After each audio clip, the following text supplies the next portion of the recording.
Scheduled ప్రాంతాల్లో ఆదివాసీల భూములు హక్కులను పరిరక్షించే 1/70 చట్టాన్ని రద్దు చేయాలంటూ జరుగుతున్న యత్నాలను గిరిజన సమాజం ఏకతాటిపై నిలిచి తిప్పికొట్టాలని అఖిల భారత గిరిజన ఉద్యోగుల సంక్షేమ సంఘం విశాఖ జిల్లా శాఖ అధ్యక్షుడు S Appalaraju MLC K Ravibabu పిలుపునిచ్చారు.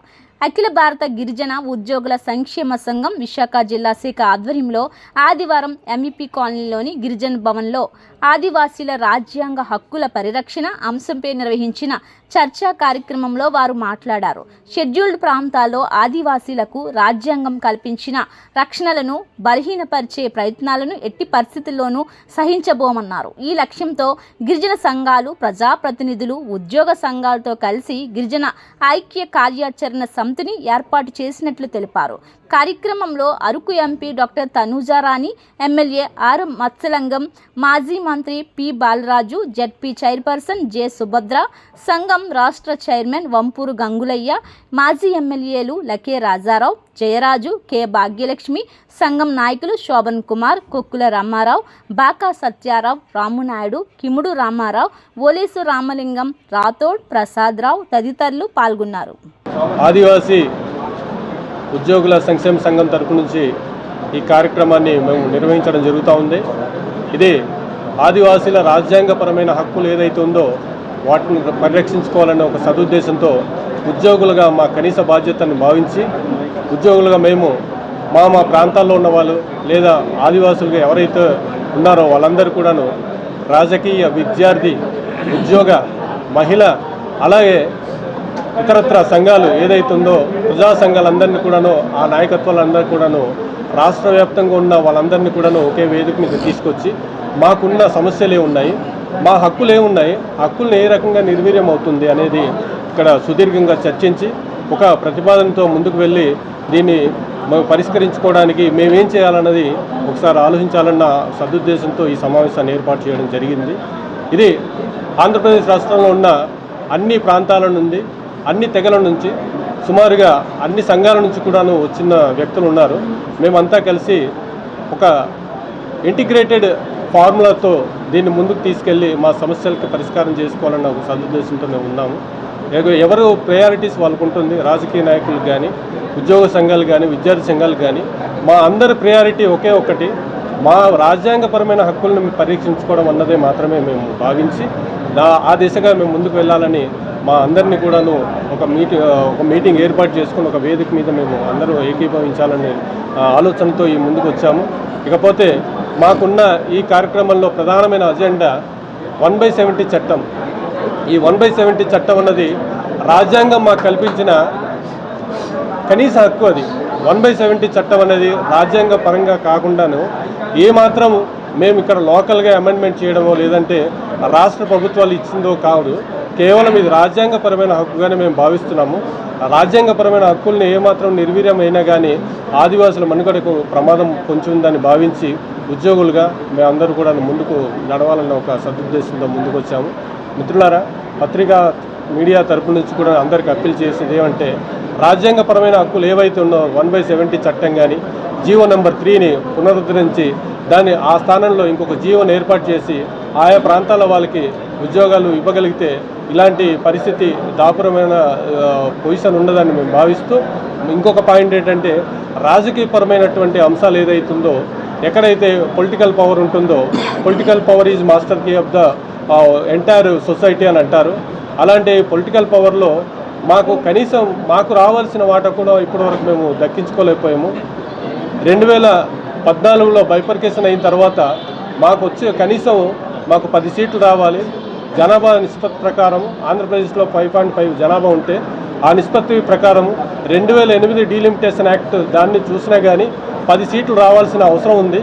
కానీ ఇక్కడున్న అనేకత వలన లేదంటే ఇక్కడున్న పీపుల్కి అవేర్నెస్ లేకపోవడం వల్ల లేదా ఎవరు కూడా ప్రపోజ్ చేయడం లేకపోవడం వల్ల ఇతరత్ర కారణాలు కావచ్చు. వాటన్నింటిలో దృష్టిలో పెట్టుకొని 10 సీట్లు శాసనసభలో రావాల్సిన 10 సీట్లని 7 సీట్లకి పరిమితం చేసి మాకు తీవ్రమైన అన్యాయం జరిగింది. అది ఈ 3 ప్రధానమైన అంశాలని రాజ్యాంగపరమైన అంశాలుగా మేము భావిస్తూ ఎక్కడ కూడా గొంతెమ్మ కోరికలు కోరడం కానీ లేదంటే తీవ్రమైన డిమాండ్లు చేసి ప్రభుత్వాలను ఇరుకును పెట్టే పరిస్థితి కానీ మేము తేయట్లేదు. రాజ్యాంగపరమైన ఏదైతే హక్కు ఉందో ఆ safe guards, constitutional safe guards ఉన్నాయో వాటిని మాత్రమే పరిరక్షించుకోవడానికి ఉద్యోగులుగా మా బాధ్యత అని మేము ఇవన్నీ కూడాను ఈ పరిష్కారం అయ్యేంత వరకు కూడాను ఖచ్చితంగా అన్ని సంఘాలని, రాజకీయ ప్రముఖులను కూడాను వాళ్ళ సపోర్ట్ తీసుకొని మేము ఈ హక్కులను పరిరక్షించుకోవడానికి ముందుకు వెళ్తామని తెలియజేస్తూ, దీనికి పత్రికా ప్రకారం ఆ మీడియా ప్రతినిధులందరూ కూడాను మాకు సపోర్ట్ ఇచ్చి, అలాగే యావత్ ప్రజానీకాన్ని కూడాను మాకు మద్దతు తెలియజేస్తూ ఈ సమస్యల పరిష్కారానికి మీ వంతు మీరు కృషి చేస్తారని మరొక్కసారి ఆంధ్రప్రదేశ్లో ఉన్న ఆదివాసీ సొసైటీ అందరికి కూడాను మరొకసారి ధన్యవాదాలు తెలియజేసుకుంటూ జై భీమ్, జై ఆదివాసీ అండి.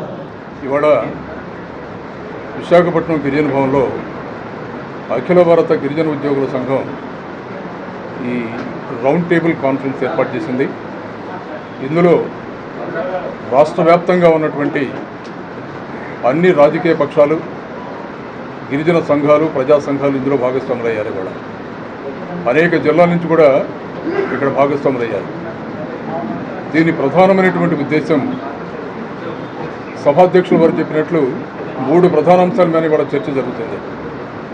ఒకటి 170ని పరిమితం చేయాలన్నటువంటి ఒక ఆలోచన, 2 జీవో నంబర్ 3కి ప్రత్యామ్నాయాలు ఏంటి అనేది ఒక ఆలోచన, 3 రాజ్యాంగం ప్రకారం ఇవ్వాల్సినటువంటి రూల్ ఆఫ్ రిజర్వేషన్ ప్రజాప్రతినిధుల చట్టంలో ఉన్నటువంటి లోపాలు, ఈ 3 మీద కూడా విస్తృతంగా చర్చించాలనేది మా ఆలోచన. ఇవాళ 170కి తూట్లు పొడుస్తూ దాన్ని కొంత సవరించాలన్నటువంటి ప్రతిపాదనని ఇవాళ కొద్దిమంది సుప్రీంకోర్టులో కేసు దాఖలు చేయడం జరిగింది.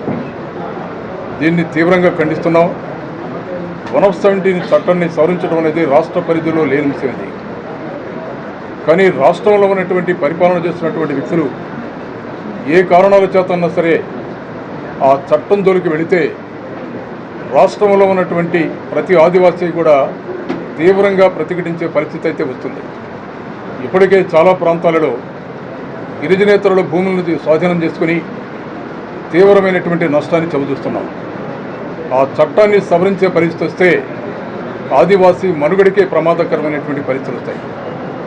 దాని మీద ఎలాంటి చర్యలు తీసుకోవాలన్నటువంటి ఆలోచన కూడా జరుగుతుంది, సమాలోచన. అలాగే జీవో నంబర్ 3 అనేది ఒక రకంగా ఏజెన్సీ ప్రాంతానికి గుండెకాయలాంటిది. అలాంటి జీవో నంబర్ 3 సుప్రీంకోర్టులో కేసు చేయడం వల్ల సుప్రీంకోర్టు దాన్ని రద్దు చేసింది. ఇవాళ అందరం మాట్లాడుతున్నాం ప్రత్యామ్నాయం కావాలని.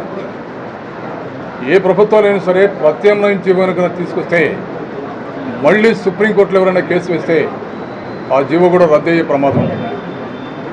దానివల్ల మేము కోరుకునేది ఏంటంటే రాజ్యాంగ సవరణ, రాజ్యాంగంలో ఉన్నటువంటి 5వ షెడ్యూల్ సవరిస్తేనే ఇది సాధ్యమవుతుంది. దానికి సంబంధించి రాష్ట్రపతి గారి ఆర్డర్ మాకు కావాలి.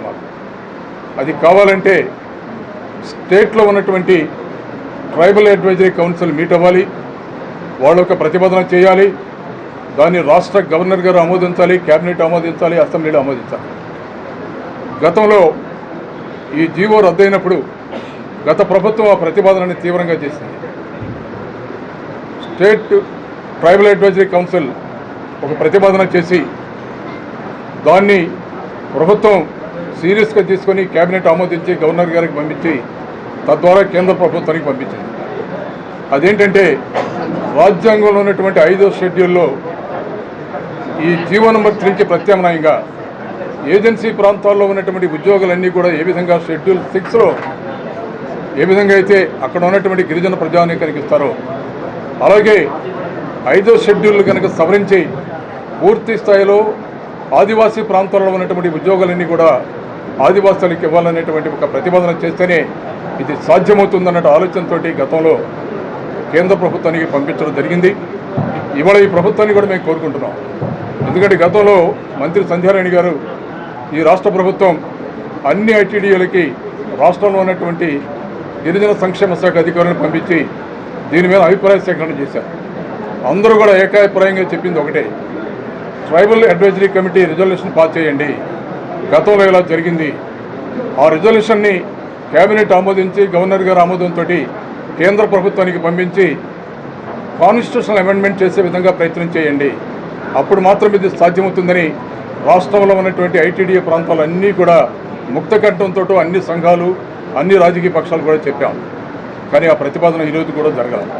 ఇవాళ మేము కోరుకుంటున్నాం, రాష్ట్రంలో ఉన్నటువంటి ఆదివాసీ బిడ్డలను రక్షించాలంటే జీవో నెంబర్ 3కి ప్రత్యామ్నాయంగా రాజ్యాంగ సవరణ చేసి ప్రెసిడెన్షియల్ ఆర్డర్ వస్తే తప్ప ఇది సాధ్యం కాదు. ఆ దిశగా ప్రయత్నం చేయాలనేది మా ఆలోచన. ఆ విధంగా ప్రభుత్వమైనా మేము కావాలంటే మరొకసారి కూడా రిక్వెస్ట్ చేస్తున్నాం. గతంలో చేసినటువంటి ప్రతిపాదనని మళ్ళీ ట్రైబల్ అడ్వైజరీ కౌన్సిల్లో పెట్టి దాన్ని కేంద్ర ప్రభుత్వానికి పంపించి ఆ విధంగా ప్రయత్నం చేయమని మేము కోరుకుంటున్నాం. మూడోది అత్యంత కీలకమైనటువంటి విషయం, ప్రజా ప్రాతినిధ్య చట్టం. రాష్ట్రంలో ప్రజా ప్రాతినిధ్య చట్టం సక్రమంగా అమలు చేయలేకపోవడం వల్ల ఇక్కడ ఉన్నటువంటి గిరిజన ప్రాంతాలే కాదు, గిరిజనేతర ప్రాంతాల్లో ఉన్నటువంటి ఆదివాసీ బిడ్డలు కూడా తీవ్రంగా నష్టపోతున్నటువంటి పరిస్థితి కూడా మనకు వస్తుంది. ఇవాళ రాష్ట్రంలో ఒకవైపు గిరిజన ప్రాంతాలు, మరొక వైపు గిరిజనేతర ప్రాంతాలు ఉన్నాయి. మనకి ఇవాళ పల్ల ప్రాంతాలు ఉన్నాయి. రాష్ట్ర జనాభా, గిరిజన జనాభా దాదాపు 32 లక్షల మంది గిరిజన ప్రజలుంటే 50% దాదాపుగా ఉండవచ్చు. కానీ ఇవాళ పల్ల ప్రాంతాల్లో ఉన్నటువంటి పరిస్థితుల్లో గిరిజన ప్రాంతాల్లో బ్రహ్మాండమైనటువంటి ఉద్యమాలు స్టార్ట్ అయిపోయినాయి. రూల్ ఆఫ్ రిజర్వేషన్ మాకు అన్యాయం జరుగుతుంది, మాకు కూడా న్యాయం చేయాలని అక్కడ ప్రజలు గొంతు తరిసే పరిస్థితి ఉంది. ఇవాళ ఈ సమావేశంలో అన్ని జిల్లాల నుంచి కూడా ప్రతినిధులు వచ్చారు. మా ఆలోచన ఒకటే, రాష్ట్రంలో ఉన్నటువంటి 32 లక్షల మంది గిరిజన ప్రజానీకానికి న్యాయం చేయాలి. రేపు పునర్విభజన చట్ట ప్రకారం చేస్తామని ఒక కేంద్రం ఇవాళ ఒక ప్రతిపాదన ముందుకు తీసుకొచ్చింది. దాని ప్రకారం మన రాష్ట్రంలో 263 సీట్లు కనుక పెంచే పరిస్థితి వస్తే ఖచ్చితంగా ఆదివాసులకి 15 సీట్లు వచ్చే పరిస్థితి వస్తుంది. ఖచ్చితంగా రావాలి. ఆ ప్రయత్నానికి ఇక్కడ ఉన్నటువంటి ఆదివాసీ బిడ్డలందరూ కూడా, ఆదివాసీ సంఘాలు, రాజకీయ పక్షాలు, ప్రజా సంఘాలు ఊకుముడిగా పోరాటానికి కనుక సిద్ధంగా ఉన్నామని మనం చేస్తున్నాం.